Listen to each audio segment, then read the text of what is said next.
আৰু মই আজি কলাগুৰু বিষ্ণুৰাভাৰ বিষয়ে কোৱাৰ কাৰণে আহ্বান জনাম।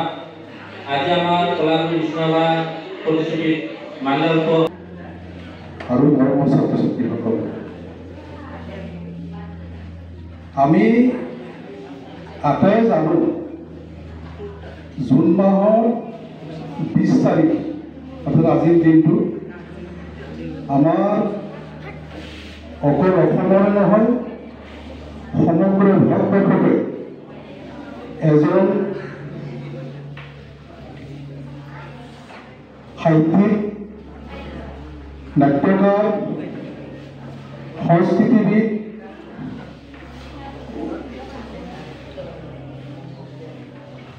চলচ্চিত্ৰকাৰ অৰ্থাৎ এজন আমাৰ অসমৰ বিশিষ্ট ব্যক্তি। সেইগৰাকী হ'ল আমাৰ শ্ৰদ্ধাৰ বিষ্ণুপ্ৰসাদ ৰাভাদেৱ।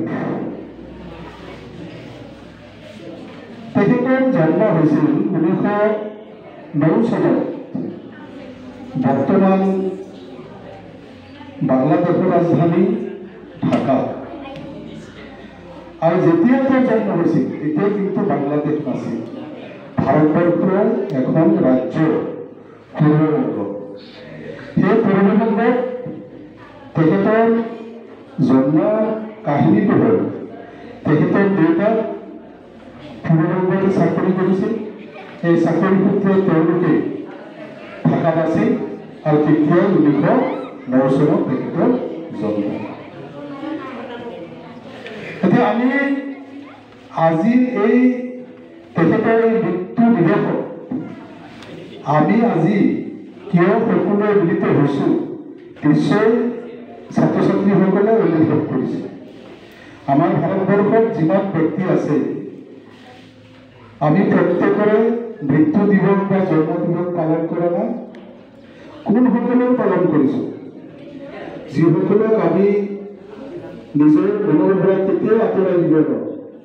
তেওঁলোকৰ পৰা সদায় আমাৰ মনত থাকে, তথাপি আমি সদায় তেওঁলোকক স্মৰণ কৰিব নোৱাৰিলেও বছৰত এবাৰ হয় জন্ম তাৰিখত নহয় মৃত্যু তাৰিখত তেখেতক আমি শ্ৰদ্ধা কৰোঁ, সন্মান কৰোঁ, তেখেতৰ গুণৰাশিৰ বিষয়ে আলোচনা কৰোঁ। আমি সৰুতে ছাত্ৰ ছাত্ৰীসকলক কৈছোঁ যাতে মনে মনে থাকে।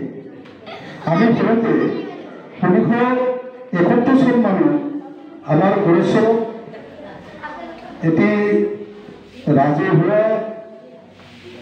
অনুষ্ঠান এটি ঘৰত নিৰ্মিত হৈ আছিল। এটি 1971 চন মানত যিগৰাকী ব্যক্তিক আমি স্মৰণ নকৰিলে নহয়। এতিয়া তেখেতৰ যদি আমি গুণৰাশিৰ বিষয়ে ক'ব খোজোঁ, তেখেতে আমাৰ অসমত এগৰাকী আগতে কৈছোঁ সাহিত্যিক, এজন সংস্কৃতিবিদ, এজন ৰাজনৈতিক নেতা আৰু বিশেষকৈ এখেতৰ বামপন্থী নেতা। সদায় আমি মনত ৰাখিব লাগিব, এয়াও আমাৰ দেশৰ, আমাৰ ৰাজ্যৰ নিষ্পৃহিত নিপীড়িত ব্যক্তিসকলৰ সঁহাৰি জনাই তেওঁলোকৰ সপক্ষেহে সদায় থিয় হৈছিল, চৰকাৰৰ বিৰুদ্ধে বিভিন্ন আন্দোলন কৰিব লগা হৈছিল। আৰু ইয়াৰ মাজতে অকল ৰাজনীতিবিদে নহয়, ইয়াৰ লগে লগে তেখেতে চিনেমা জগততো অভিনয় কৰিছিল। আমি উদাহৰণস্বৰূপে ক'ব লাগিব, চিৰাজ নামৰ যিটো ছবি আছিল তেখেতে তাতে অভিনয় কৰিছিল। আৰু তেখেতে বহুত গীত ৰচনা কৰিছিল। সেই গীতবোৰ আমি আজি হয়তো ছাত্ৰ ছাত্ৰীৰ দ্বাৰা পৰিৱেশন কৰালে নিশ্চয় ভাল হ'লহেঁতেন। বিষ্ণুপ্ৰসাদ ৰাভাৰ মৃত্যু তিথি, সেই মৃত্যু তিথি উপলক্ষে তেওঁৰ প্ৰতিচ্ছবি মাল্যাৰ্পণ কৰিলে আমাৰ বেটলা হাইস্কুলৰে প্ৰধান শিক্ষক মহোদয়ে। লগতে উপস্থিত শিক্ষক বন্ধু আনন্দ বড়োদেৱ, লগতে মোৰ মৰমৰ ছাত্ৰ ছাত্ৰীসকল, আজি বিষ্ণুপ্ৰসাদ ৰাভাৰ আগত এটা কলা বুলি আছে, সেই কলা গুৰু বিষ্ণুপ্ৰসাদ ৰাভা। কলা মানে কি? আৰ্টছ মানে হ'ল কলা। আৰ্টছ বিভিন্ন ধৰণৰ হ'ব পাৰে, যেনে সংগীত এটা কলা, ছবি অঁকা এটা কলা, চিনেমা তৈয়াৰ কৰা এটা কলা, লিখা পঢ়া কৰা এটা কলা। এই গোটেই কলাবোৰৰ ভিতৰত পণ্ডিত আছিল আৰু সেইকাৰণে তেখেতক গুৰু হিচাপে কোৱা হয় যে কলাগুৰু বিষ্ণুপ্ৰসাদ ৰাভা। তেখেতৰ দেউতাৰ নাম আছিল গোপাল ৰাভা। ছাৰে কৈছে ইতিমধ্যে তেওঁৰ জন্ম হৈছিল ঢাকাত। গোপাল ৰাভাৰ 5জন ল'ৰা আছিল, পুত্ৰ সন্তান আছিল আৰু 3জনী কন্যা আছিল। আৰু তাৰে ভিতৰত চতুৰ্থজন আছিল বিষ্ণুপ্ৰসাদ ৰাভা। গোপাল ৰাভা সৈনিক আছিল আৰু তেওঁৰ দেউতাকো সৈনিক আছিল। তেতিয়া ইংৰাজৰ শাসন আছিল আৰু ইংৰাজে তেওঁলোকৰ সৈনিকতাত সন্তুষ্ট হৈ 2000 বিঘা মাটি প্ৰদান কৰিছিল। আৰু সেই সূত্ৰে তেওঁলোকে তেজপুৰলৈ গুচি আহে, তেজপুৰত নিগাজী কৰি থাকে। আৰু তেওঁ সংগীতত পণ্ডিত আছিল আৰু সংগীত ৰচনা কৰিছিল। তেখেতৰ স্মৃতি মই 2-4মান গাম বুলি ভাবিছোঁ।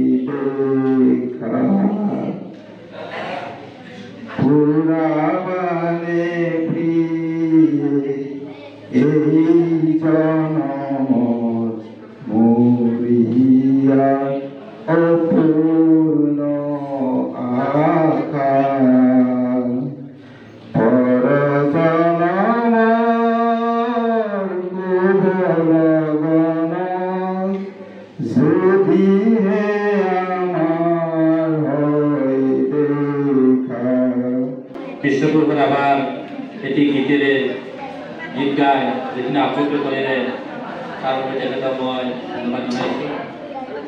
আমি সকলোৱে জানো যে আজি বিষ্ণু ৰাভা মৃত্যু বাৰ্ষিকী দিৱস 1969 চনৰ 20 জুন তাৰিখে কলাগুৰু বিষ্ণু ৰাভাৰ মৃত্যু হৈছিল আৰু এই মৃত্যু দিৱসটি নহয় উদযাপন কৰিবলৈ দিলে। ইয়াৰ গুৰুটি হ'ল যিসকল আমাৰ মহান ব্যক্তি আছে, যিসকল শ্ৰদ্ধা ব্যক্তি আছে, যিসকল আমাৰ পূজনীয় শিৰনমস্য ব্যক্তি আছে, সেইসকলৰ আদৰ্শ, সেইসকলৰ কৰ্মজীৱন, সেইসকল মহান ব্যক্তিসকলৰ অৱদান এইখিনি এই মৃত্যু বাৰ্ষিকী দিৱসসমূহতে বা দিৱসসমূহ উদযাপন কৰাৰ লগতে আমি আলোচনা কৰি যাতে সেই আদৰ্শৰে আমি আগবাঢ়িব পাৰোঁ তাৰ কাৰণে এই উদযাপন দিৱসসমূহ পালন কৰা হয়। যে আজি ক্লাছৰ দিন নহয় কিন্তু আমি উদযাপন কৰিছোঁ, যে ক্লাছ ক্ষতি কৰিও আমি উদযাপন কৰিছোঁ, নিশ্চয় তাৰ আমি মূল্যায়ন কৰিব লাগিব। আৰু এই দিৱস উদযাপন কৰাৰ লগতে আমাৰ কি হ'ব লাগিব, ছাত্ৰ ছাত্ৰীসকলৰ এটা লাভ হ'ব লাগিব। সেইটো কি লাভ, যে মই আগতে ক'লোঁ যে মহান ব্যক্তিসকলৰ যিটো আদৰ্শ, সেই আদৰ্শ অনুপ্ৰেৰণা আমি সেই মহান ব্যক্তিসকলৰ অনুগামী হ'ব লাগিব। তেতিয়াহ'লেহে আমি ভৱিষ্যত জীৱনত ফলৱতী হ'ব পাৰিম।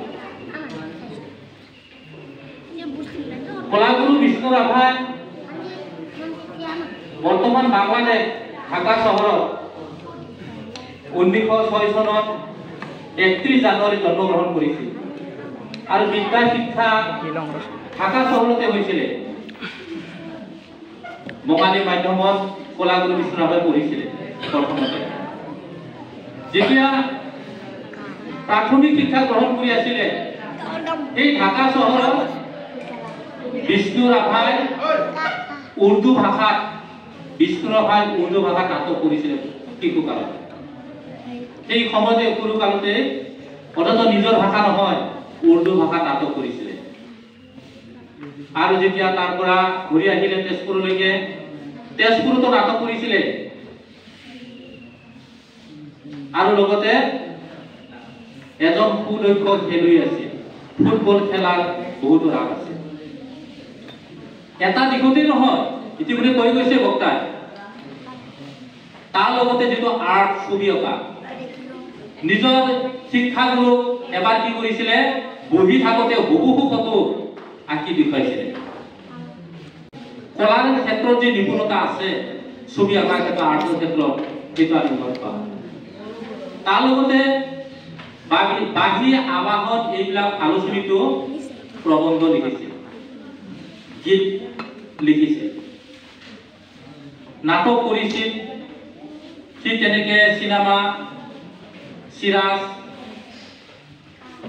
আৰু তাৰ লগতে বহুকেইখন চিনেমাতো কি কৰিছিল, অভিনয় কৰিছিল। আৰু লগতে যেহেতু ভাৰত এটা সময়ত পৰাধীন আছিল, সেই পৰাধীন সময়তো কি কৰিছিলে, আন্দোলনৰ লগত জড়িত হৈছিল, যাৰ কাৰণে এজন সৈনিক বুলিও, সৈনিক বিষ্ণু ৰাভা হিচাপেও নামাকৰণ কৰিছিল। ক'বলৈ গ'লে কলাগুৰু বিষ্ণু ৰাভা এজন একাধাৰী বহু গুণ সম্পন্ন এজন ব্যক্তি, যে নৃত্যৰ ক্ষেত্ৰত শিৱৰ যিটো তাণ্ডৱ নৃত্য, এই শিৱৰ তাণ্ডৱ নৃত্য দেখুৱাৰ কাৰণে বিষ্ণু ৰাভা কলাগুৰু বুলি উপাধি প্ৰদান কৰিছিল। আৰু তেতিয়াৰ পৰা বিষ্ণু ৰাভা সকলোৱে কলাগুৰু বুলি জানিছিল। তেতিয়া সেইজন মহান কলাগুৰু বিষ্ণু ৰাভা যিটো কৰ্মৰাজি আমি কৈ শেষ কৰিব নোৱাৰোঁ। আৰু লগতে এজন ৰাজনীতিবিজ্ঞ আছিল, ৰাজনীতিবিদ আছিল, বিধায়কো হৈছিল। আৰু গোটেই জীৱন ক'বলৈ গ'লে যিসকল দুখীয়া, দৰিদ্ৰ, নিষ্পেষিত, শোষিত, লাঞ্ছিত জনসাধাৰণৰ কাৰণে কাম কৰি আহিছিলে আৰু বৰ অসম গঢ়াৰ এটা সপোন দেখিছিলে। আৰু সেইজন মহান কলাগুৰু বিষ্ণু ৰাভা আজি মৃত্যু বাৰ্ষিকী দিৱস। এই মৃত্যু বাৰ্ষিকী দিৱসত আমি বেতনা হাইস্কুলত ছাত্ৰ ছাত্ৰীৰ সমন্বিতে আমি শ্ৰদ্ধাৰে তেখেতক আজি কৰিছোঁ। সেইজনা মহান ব্যক্তিৰ যিটো জীৱন ধাৰা, যিখিনি কৰ্মৰাজ যিখিনি কৰি গৈছে, আমিও তেখেতৰ জীৱন কৰ্মৰাজৰ অনুগামী হিচাপে কৰ্মত আমি আগবাঢ়ি যাব লাগিব, ছাত্ৰ ছাত্ৰীসকলে আগবাঢ়ি যাব লাগিব। তেতিয়াহ'লেহে নিজৰ জীৱন বাস্তৱিত কৰাৰ লগতে দেশ আৰু সমাজৰ কাৰণেতো উন্নতিৰ দিশত কাম কৰিব পাৰিব। এইখিনি আহ্বান ৰাখিছোঁ।